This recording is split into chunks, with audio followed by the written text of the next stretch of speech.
La personne qui souhaite éviter à ses héritiers de payer des droits de succession dispose de plusieurs possibilités parfaitement légales. Monsieur Carlisi, expliquez-nous comment éviter les droits de succession. Il existe le don manuel, qui est une donation qui ne nécessite pas d'acte notarié. Elle se fait de main à la main entre le donateur et le donataire. Aucun droit de succession n'est dû, pour peu que le donateur ne vienne pas à décéder dans les 3 ans qui suivent la date de la donation. La donation peut se faire par virement, de compte à compte ou de dossier-titre à dossier-titre, mais le virement doit rester neutre. Et quelles sont les conditions pour qu'il puisse être question de donation? En don manuel, il faut que le don soit immédiat, irrévocable et qu'il soit de plein gré du donateur vers le donataire.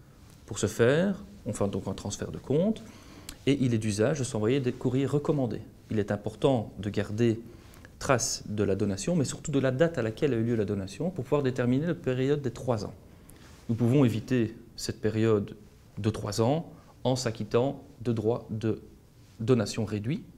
Donc, voici le tableau à l'écran, qui s'étale de 3,3%, 5,5% et 7,7% en fonction du degré de parenté entre le donateur et le donataire.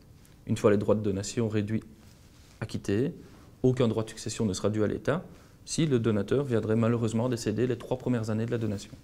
Et quels sont les biens qui sont pris en considération? Pour le don manuel, on considère tout ce qui est physique, transmission physique de biens. Donc ça peut être de l'argent, des meubles, des actions, des titres, peu importe. Mais au niveau des biens immobiliers, ça ne rentre pas en compte. Vous devrez passer par votre notaire afin d'effectuer une donation immobilière en bonne et due forme.